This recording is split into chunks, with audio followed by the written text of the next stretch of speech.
हरी विठ्ठल श्री ज्ञानदेव तुकाराम प्रभु रामचंद्र भगवान की जय। कपिवर्य महारुद्र हनुमान की जय।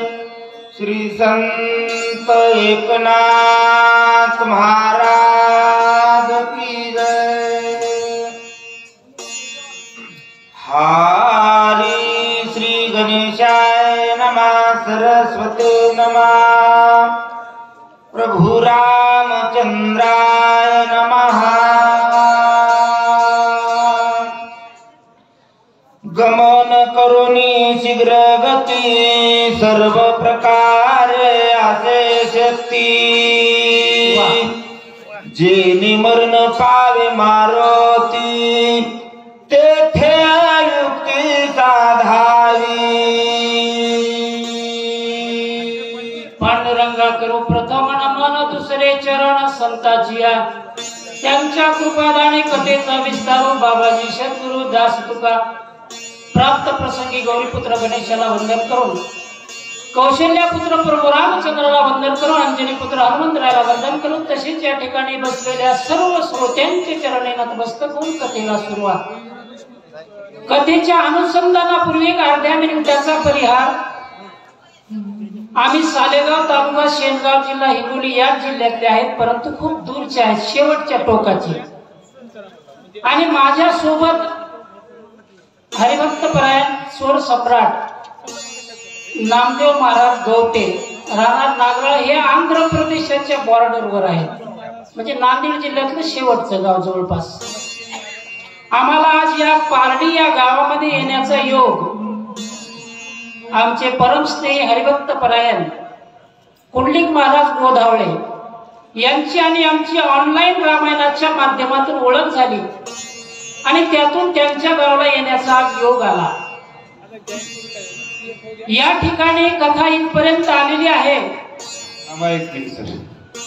सर्व प्रेक्षकांना सूचित करण्यात येते की माफ करा, मला प्रस्तावना द्यायचं लक्ष नाही सर। त्यावेळेस कोरोना काळामध्ये काय झालं, रामायण मंदिर सर्व काही बंद झाले, पण सरांनी ऑनलाईन रामायण सुरू केलं। संध्याकाळी 7 ते 9 दररोज सर असणारं होस्टवर रामायण घेतात, महाराष्ट्रातले सर्व श्रोते ऐकतात। आम्हाला सुद्धा 3 वेळा सेवा आली, किनोळ्याला सुद्धा आली। आपल्या हिंगोली जिल्ह्याची सेवा ही असणारी कधी आहे, गुरुवारी आहे। असे असणारे सर पंढरपूरचे असणारे परमेश्वर महाराज यांनी कोरोनाच्या काळात बंद असलेले सुद्धा रामायण सुरू केलं। असे असणारे सर जिंतूरच्या कॉलेजला प्राध्यापक आहेत आणि तरी रामायणाची आवड आहे। आमच्या विनंतीला मान देऊन आले त्याबद्दल धन्यवाद। धन्यवाद सुरू करा। धन्यवाद महाराज। या ठिकाणी कथा इथपर्यंत आलेली आहे। राजा रावण काळनेमीला विनंती करू लागलेला आहे की बाबा लवकर जा, जमन त्या पद्धतीने विघ्न कर आणि हनुमंताला त्या ठिकाणी गुंतून ठेव, असं काळनेमी सांगायला। आपल्याला थोडक्यात आणि महत्वाचं थोडक्यात बोलत काय काय होतंय आपण ऐकू चला। मी तुझं सांगो कपट गती तू केवळ कपट मूर्ती तेथे माझी काय युक्ती सर्वता मारुती मारावा। तू तर म्हणले कपटाची कपट मूर्ती आहे, तुला कपट करायचं काही सांगायची गरज नाही, कारण कपटी माणसाला कपट करावं, कपट कसं करावं हे सांगायची गरज नसते, कारण कपट्याला कपट येतच असते।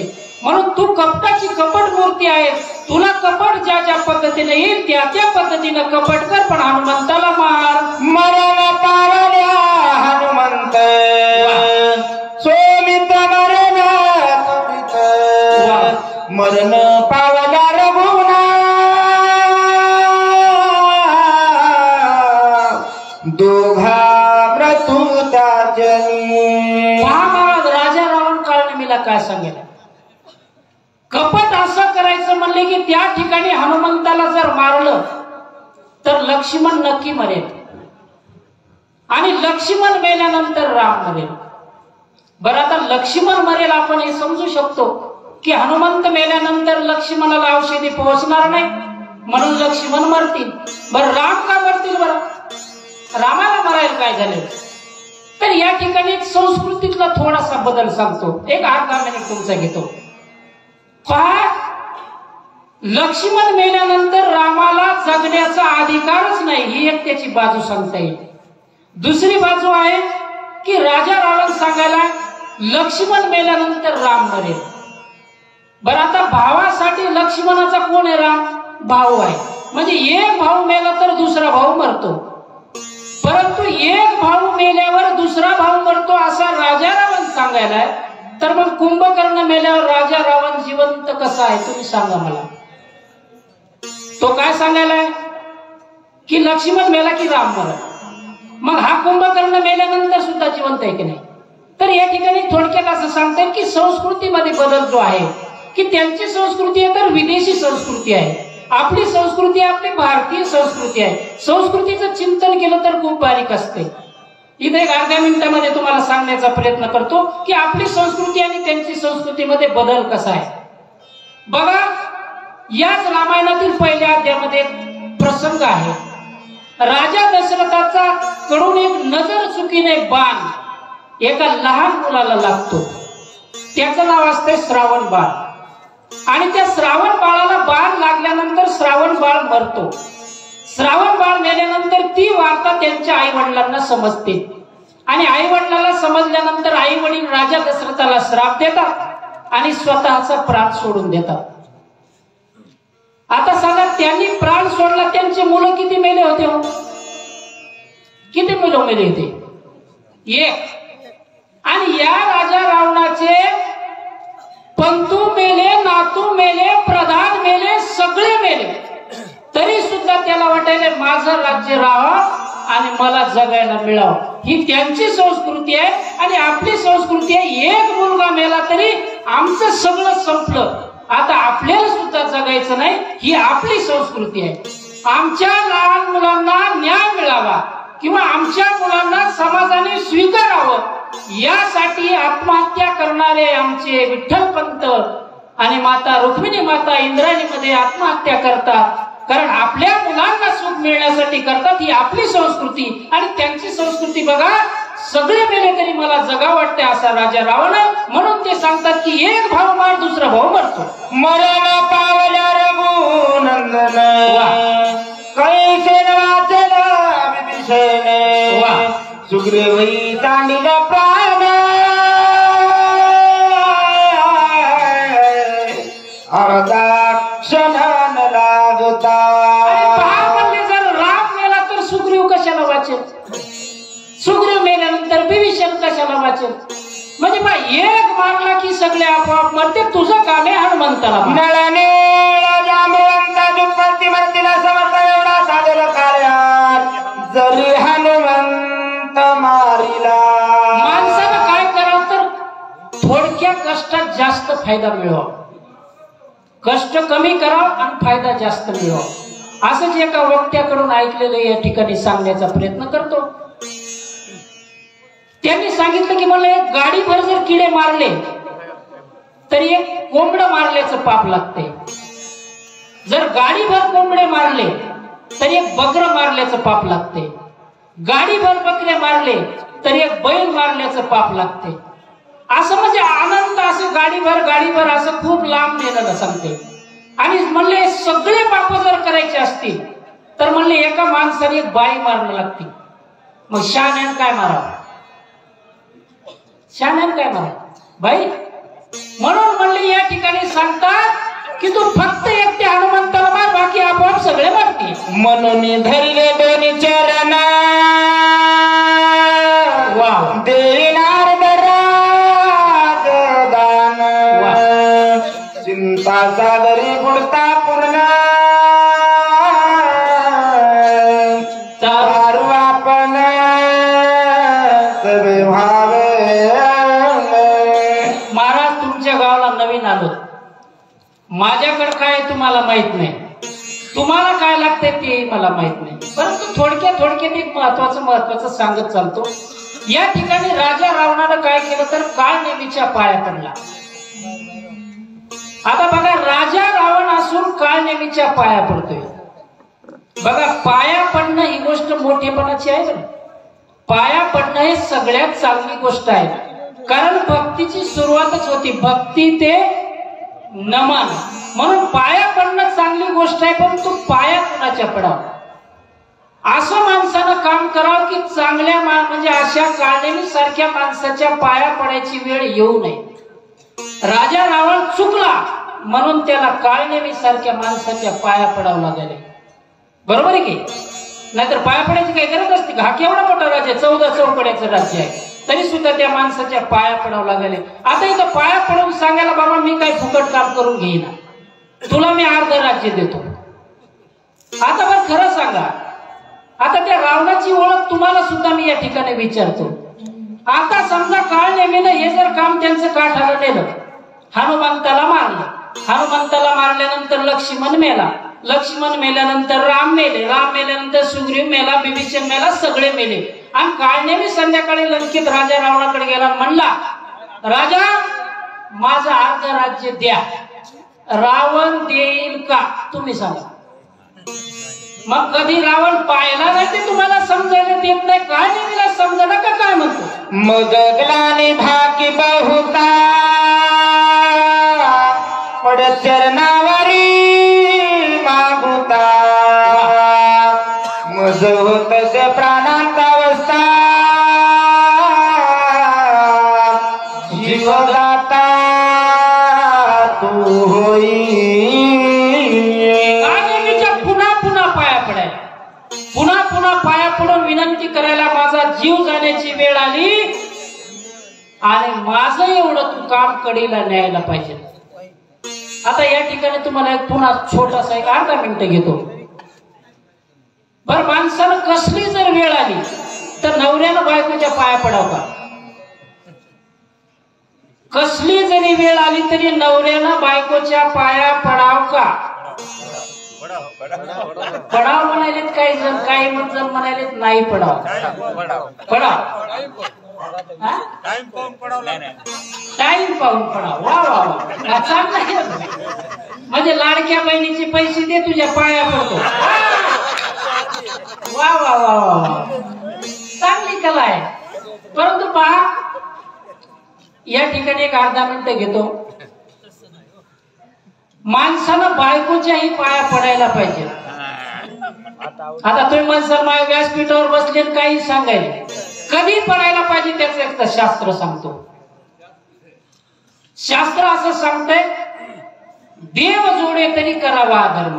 जर तुम्ही देवाला जर जोडायला जात असाल तर तुम्हाला पाया पडायला काही हरकत नाही. आज आमची पत्नी आम्हाला शक्तीलाच येऊ देत नव्हती. आई म्हणलं, शक्तीला जाऊ दे, मला तुझ्या पाया पडतो. अशा ठिकाणी पाया पडा, चालतं ते. आता तुम्ही जर माणसाला लाडक्या बहिणीचे पैसे दे, तुझ्या पाया पडतो, तर ते नाही एवढं. चला मग, ऐसे ऐकता ती उत्तर दुर्धर कपट प्रकार भला नव्हे. असं त्या राजा रावणानं त्या काळनेमीला सांगितल्यानंतर काळनेमी दचकला, अरे बापरे, हा तर मला कपट कर म्हणायला. आता बघा, कपट कर म्हणायला असा काळनेमी विचार करायला, हा त्याच्या अनुभवातून सांगायला का पहिल्यानंच कपट करायला चाललाय? अनुभवातून सांगायला. अनेक बारे कपट केले असतील, कारण कपटी मायावी राक्षस असतात. परंतु या ठिकाणी अनुभवातून सांगायला, तोच अनुभव आपल्या जीवनात यायला पाहिजे. आपल्या जीवनात त्या अनुभवाला भरून घ्या, कारण कपट करणं चांगलं नाही. काळनेमी म्हणाय, कपट करता हिरण्य कशपू खंड विखंड केली वपू, ते आमचा कोण प्रताप रुद्र रूप जिंकावया. काळनेमीच्या डोळ्यासमोर आलेले दृष्टांत सांगतो. एक आपण थोडक्यात सांगणार, जास्त वेळ घेणार नाही. काळनेमी सांगायला, त्या हिरण्यकश्यपूनं फक्त प्रल्हादासाठी कपट केलं. त्याला स्वतःला खंड विखंड शरीराचे तुकडे होऊन मारावं लागलं. म्हणजे कपट करणं चांगलं नाही. दुसरा कपट साधिल्या मरेंद्र भगे पिले शरीर कपट साधिले चंद्र क्षयरोग थोर या पिला. इंद्रानं कपट केलं आईल्या सोबत. स्वतःच्या शरीराला 1000 भग पडले. चंद्रानं कपट केलं गुरुपत्नीशी, त्याच्यावर सुद्धा डाग पडला. चंद्र सुद्धा काळा झाला. आता या ठिकाणी थोडक्यात सांगतो तुम्हाला, माणसानं असं जीवन जगावं की आचरणावर आपल्या काळा डाग कधी पडू देऊ नका. कारण काळा डाग एकदा पडला तर तो जात नाही.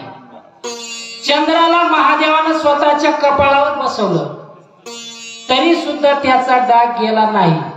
एवढा मोठा आपल्याला कपाळावर जवळ घेणारा कोणी भेटणार नाही, म्हणून आचरणावर काळा डाग पडू देऊ नका असं सांगता. खाऊन जेवून घर घेणे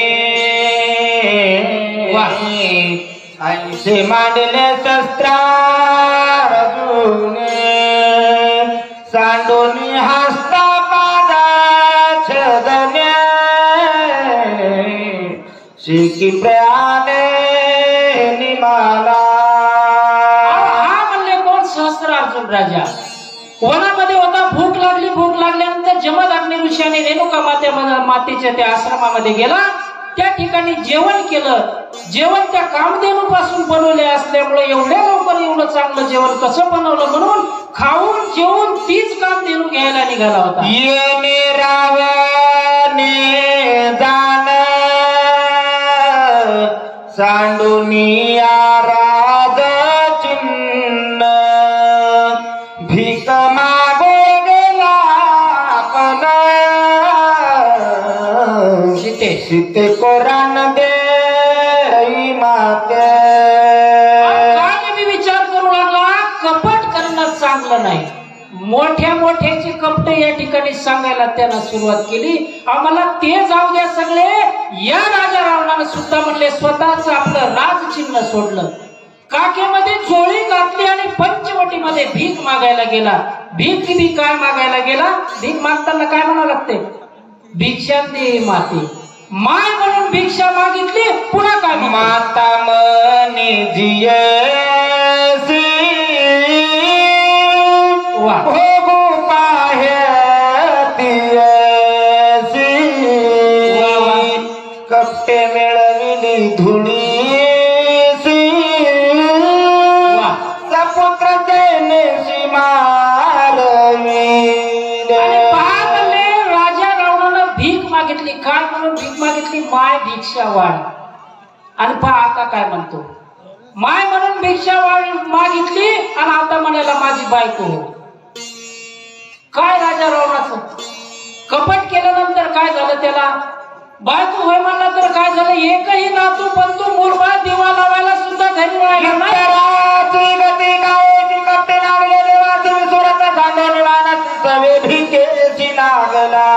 जाऊ द्या म्हणले, सगळ्याच चिल्लर पार्टीचं सगळ्यात ठोक सांगतो म्हणले. या म्हणले देवानं सुद्धा कपट करायला सुरुवात केली होती. देवानं सुद्धा कपट केलं. आणि कोणासोबत कपट केलं तर बळी सोबत. काय बळीची मागू लागला भिकतेने द्वारपाळ केला दे पुराणे असंख्य बोलती. अहो त्या बळीच्या राजाच्या घरी म्हणले भीक मागायसाठी गेला. मला 3 पाऊल जागा दे म्हणून. 2 पाऊल जागा दिली. 3रा पाऊल बळीनं स्वतःच्या डोक्यावर घेतला, पातळात घातला आणि बळीनं त्या ठिकाणी ओळखलं. म्हणला कपट्या माझ्यासोबत कपट करतो का? माझ्या दरवाजावर म्हणले सिक्युरिटी गार्ड होऊन तुला राहावं लागेल. आणि अजूनही देव त्या ठिकाणी कपटाची वारखा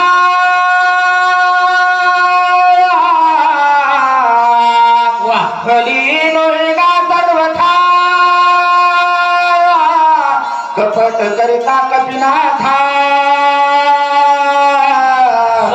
सौभाकाशी करावे. म्हणून म्हणले कपट करणं काही बरं नाही. कारण कपट केल्यानंतर काय, आता माझं मरण मला जवळ आल्यासारखं दिसायलं. काळ नेहमी बोलू लागला. श्रीरामाचे भक्ताची कोण कपट करत सवेची मरण पाडणार भोगी आणि मला कपट बी कोणाला करायला जायचं तर रामाच्या भक्ताला.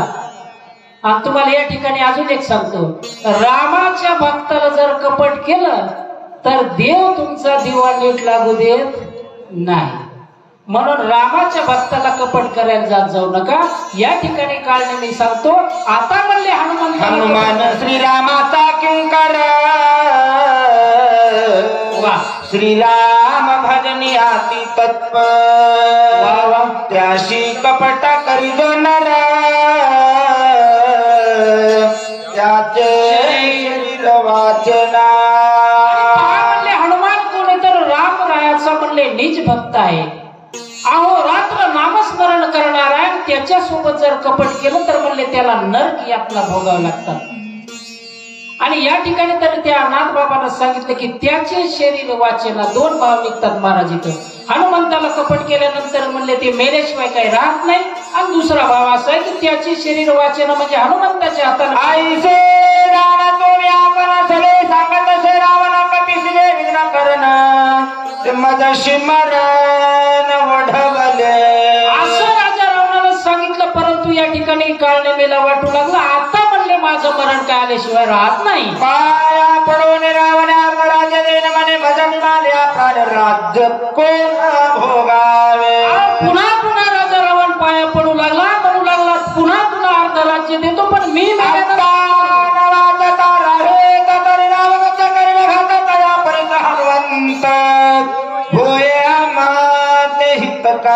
काहीच नाही म्हणले. जर इथं राहिलो वाघ म्हणलं तरी खाणार आणि वाघोबा म्हणलं तरी खाणार. आता म्हणले जर नाही गेलो तरी राजा रावण इथंच मारतो. गेल्यानंतर म्हणले हनुमंताच्या हातात मरण येईल. तिथं तरी गेल्यावर काहीतरी हित होईल काय म्हणतो पुन्हा. हनुमान सभाय श्री रघुनाथ श्रीराम प्रेम सत्ता डुलत होता त्याचनी हात घात कृतार्थ निधालो. आता काळने बी विचार करू लागला. म्हणले जर मी म्हणले हनुमंताच्या हाताने जर मेलो तर माझं म्हणले अनंत जन्माचं पुण्य या ठिकाणी फळाला येईल. कृत कल्याण माझं त्या ठिकाणी होईल. असा तो काळने मी विचार करू. आईचे विचारोनी मने मानवे तरावर वचनी तुझी आज्ञा उल्लंघनी सामर्थ्य जमी अशना.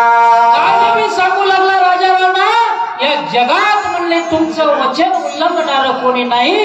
असा काळने मी बोलू. ऐसा कोण आहे थोर जो उल्लंघू सके तुझे उत्तर मेघे करो नमस्कार निशाचर सरला.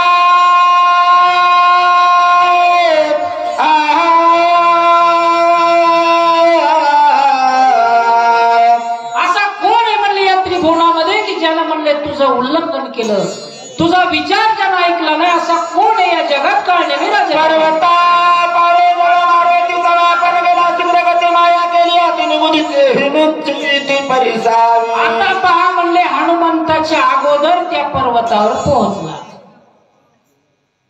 आता हनुमंताच्या अगोदर पोहोचला. हनुमान अगोदर निघाले का काळने मी अगोदर निघाला.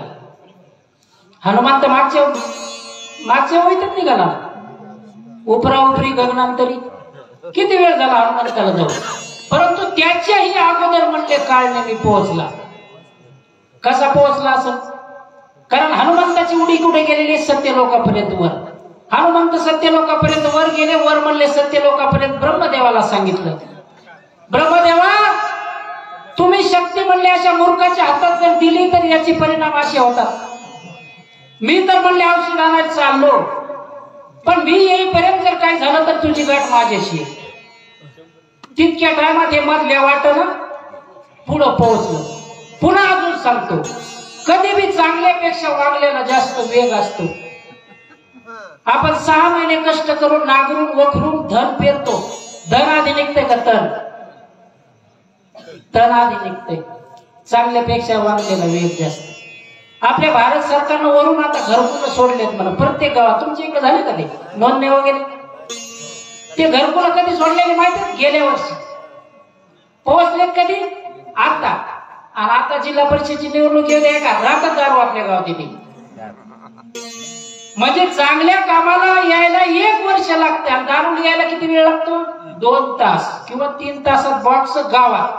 म्हणजे चांगल्यापेक्षा वांगल्याला वेग जास्त आहे, म्हणून हनुमंताच्या अगोदर काळने मी पोहोचलं. तेथे जाऊनी रक्षोगणा केला आश्रमाने जळे फळे संपूर्ण वृक्षारोपण अतिरम्य. आणि पहा लगेच म्हणले ते मायावी राक्षस गेले बी बगीचा बनवला बी, बगीच्याला फळ आले बी, फुलं आले बी, सुंदर बाग बनवला. आपण घेऊन अग्निहोत्र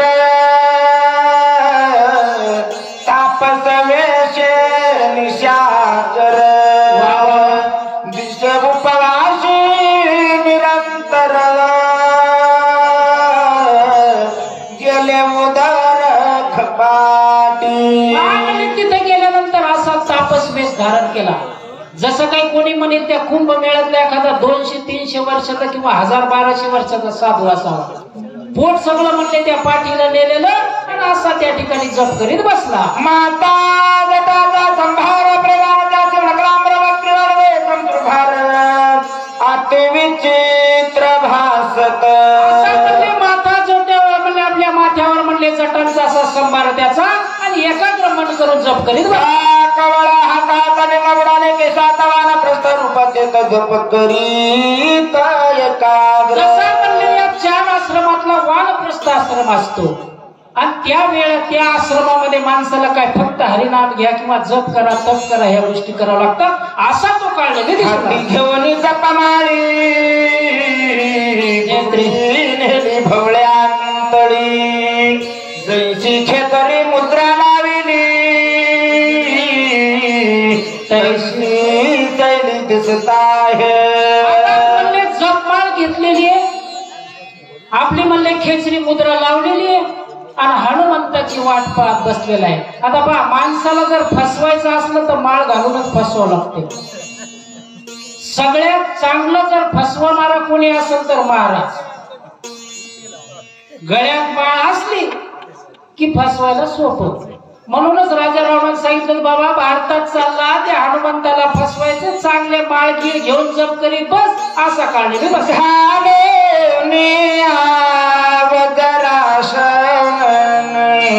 करोनी आक्रमण बकवात धरोनी ध्यान पाहे आगमन तो पीच. कसा बसला अशी वाट पाहायला हनुमंताची, जसा बगळा पाण्यात बसावा, पाण्यात उभा राहावा. बगळा कसा पाण्यात उभा राहतो असा काढ. आता आम्ही तळ्याच्या काठाने आम्हाला माहिती आहे, बगळा बरोबर पाण्यात उभा राहतो. त्या पाण्यातल्या माशांना वाटतं काय साधू उभा राहिला, साधूच्या दर्शनाला जावं का नाही. आणि दर्शनाला गेल्यानंतर काय होतं महाराज? कोणी सात्विक जलवासी पुणे श्लोकाय साते दिसत आहे. असा पाण्यात उभा राहतो की जसं कोणी म्हणेल सात्विक आहे, त्याचं दर्शन घ्यायला गेलं आणि दृष्टीतळी कटकावणी सगळा अग्नी देवी राक्षस कपट मिळी कप्यात्मन शैली पातश. जशी म्हणले पायाजवळ मासळी आली की गटकणे गिळून घेतो, तशी त्या हनुमंताची काळने मी वाट पाहू. दक्षिण दिशेच्या भागी जायची मुजतली आगी नक्षत्राचा पुंग स्वर्गी दिशेवेगी धावता.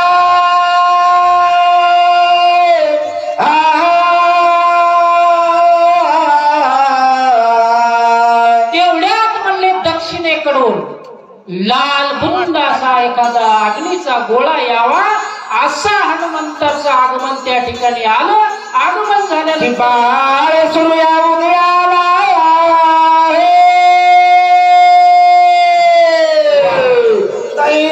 तसे दादूला ना करी शेत फरावर निष्ठला मन निघाला जरावया. हनुमंताचं झालं की जसा म्हणले सूर्य उगवावा, सूर्य उगवल्यानंतर जसा म्हणले तेजस्वी दिसतो, तशा प्रकारचं हनुमंताचं आगमन. त्या आईसे उठान कपिलाताले पर्वताच्या वादाने गदा कांदराक्षेचिता धीर सर्वता न धनवे. पहा म्हणले कुठं आलं म्हणले त्या पर्वताच्या माथ्यावर, आणि माथ्यावर पर्वताच्या ते उड्डाण आलं, खाली पायथ्याशी बसलेल्या साधूची अवस्था पडली धापडी हातावर वेगळी पडली मनाची भुरकोंडून हवे भोंडी त्याशी आली. उड्डाण आलं म्हणले माथ्यावर, पण खालचा साधू या ठिकाणी घाबरू लागला, डोळ्याला झांज आली, चक्कर आली.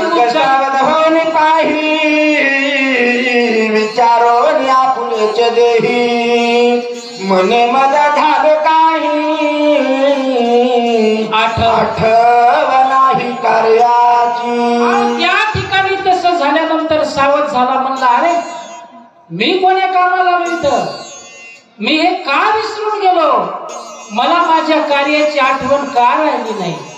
अरे म्हणले आपल्याला काम करायचंय काहीतरी, आणि आठवण त्या ठिकाणी काय बोलू सकळ जन्माचे निदसार वा मजूड आल साचार आम्ही दुच्छिता पामर सवित विचार नाठवे. काय म्हणले अनंत जन्माचं या ठिकाणी माझं सार फिटणार आहे. बहुत सुकृताची जोडी म्हणून विठ्ठली आवडी, किती जन्माचं माझं पुण्य असेल ते आज या ठिकाणी फळाला येणार आहे. ते हनुमंतराय आज या ठिकाणी हनुमंतरायानं माझा उद्धार होणार आहे, आणि मी काही विसरू मी स्वामी कार्य साधावे येथे मुक्त व्हावे कपिहास देवी सरण कार्याथ मूर्छित चित्त पडलं आशे. त्यांनी माझ्या स्वामीचं कार्य करावं का हनुमंताच्या हाताने उद्धार करून घ्यावा. काय म्हणले मूर्ख माणूस मी, मला कोणताच विचार सुचत नाही, कसं काय विसरलो असं काढलं. आईचे विचार मनी समस्त बैसला कपिने देखिला गुरोनी मग धावनी तीर्थाला. असा विचार काढण्यामेन करू लागला. माझ्या हनुमंताला वरून पाहिलं, म्हणले पायथ्याला एक कोणतरी साधू बसलेला आहे, आणि आपल्या रामाचं कार्य राहिलं तर राहिलं राहू द्या, पण आपल्या रामाच्या भक्ताची साधूची भेट घ्यावी म्हणून त्या ठिकाणी आला. गुरुनी देखिला ताप वा हर्षत कपीचे मानस भरला सर्वांगी उल्लास ऋषी नमनास्त महाराज हनुमंताला अतिशय उल्हास झाला. माणसाला परमार्थातल्या माणसाला एखादा रामायण वाचत सुचत जर या रोडनं जर चालत असेल आणि या माईकचा जर आपल्या आवाज गेला तर त्याला वाटतं अरे आपली शक्ती चालू आहे, चला 5 वया का होईना भेटतील, आनंद होतो माणसाला. माझ्या हनुमंताला त्या पर्वतावर गेल्यानंतर कोणीतरी आपल्या जातीचा या पायथ्याशी बसलेला आहे, साधू दिसतोय, आणि म्हणून त्या आनंदाच्या भरामध्ये काय नाही इकडे हनुमान श्रीराम किंकर राम रूपे चराचर देते सर्वदा साचार प्रेमा थोर श्रीरामी. आणि पहा या ठिकाणी म्हणले हनुमंत कसं आहे तर राम नामामध्ये अहोरात्र तत्पर असलेला, रामाचा किंकर असलेला हनुमंतराया, आणि त्या हनुमंतरायाला चराचरात राम भरलेला दिसतो. तशा माणसाला कपट कसं दिसेल, कपट दिसणारच नाही. आता या ठिकाणी 1 मिनिट घेतो, जाता जाता आम्हाला चिठ्ठी आली वाटतं. तर बघा तुमच्या गावामध्ये दूध आहे का? दूध आमच्या कुंडलिक महाराजाचीच गाडी जाती वाटतं दुधाची, बरोबर आहे. दुधाला आयुष्य किती असतं मावश्या? दूध किती दिवस राहते? 1 दिवस. दुधाचं दही केलं तर जास्तीत जास्त 2-3 दिवस. आणि दह्यातून म्हणले ताक घुसळून जर लोणी काढलं तर ते लोणी किती दिवस राहते? 8-10 दिवस. आणि ते लोणी काढून जर तूप बनवलं तर किती दिवस राहते?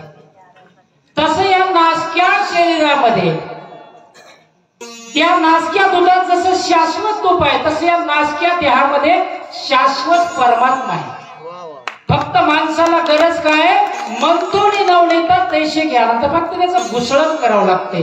तसा माझा हनुमंतराय आहे, त्याला काहीच त्या ठिकाणी कपट दिसत नाही. कसा साधू दिसला? ज्यासी दैसी अंतर्वृत्ती जगाते तैसेची देखती, तेही विषयची उपपती, श्लोक संपती परिसाई. महाराज म्हणतात ज्याची जैसी अंतर्वृत्ती, जसं माणसाच्या मनात आहे, मनी वशे ते स्वप्ने दिशे मनी.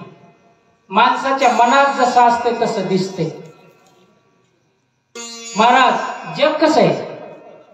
कसं आहे जग महाराज सांगा? चांगलंय जग. जग चांगलंय तुम्ही सांगायला म्हणजे याचा अर्थ तुम्ही काहीतरी पोथ्या पुराण कीर्तन भागवत कथा काहीतरी ऐकता म्हणून तुम्हाला चांगलं जग दिसते. नाही तर बऱ्याच लोकांना विचार म्हणजे जग तर सगळं बिघडले. आता बिघडले खरं कोण? आपल्या मनात आपलं मन बिघडल्यानंतर आपल्याला बिघडलेले माणसं दिसतील. आपण जर चांगले तर जग चांगलं. अजून म्हणतात ना लोक, आपण चांगले तर जग चांगलं. आपण तुम्हाला विचारलं राम राम घातला तर तुम्ही राम राम घालणार. आम्ही तुम्हाला काही वाकडं बोललो तुम्ही बोलणार, है का नाही? म्हणून या ठिकाणी सांगतात की जशी अंतर्वृत्ती आहे, जशा हनुमंताचं मन आहे तसा तो साधू दिसला. कपटी जरी असला तरी असले दिसला. सज्जनाचे मुख्य लक्षण ब्रह्म स्वरूप सवे आपण जग देखणे ब्रह्मपूर्ण कपट चिन्ह तो नेने. सज्जनाचं लक्षण कसं असते तर त्याची ब्रह्मपूर्णत्व अवस्था असते त्याची. त्याच्या मनामध्ये कसलंच कपट त्याला दिसत नाही. पुढे जरी तो नकली साधू असला तरी माझ्या हनुमंताला या ठिकाणी असली दिसलेला आहे असं त्या ठिकाणी सज्जनाचं लक्षण सांगतात. बोला पुंडली हरे विठ्ठल श्री ज्ञानदेव. आता येणारे वाच्य प्रभू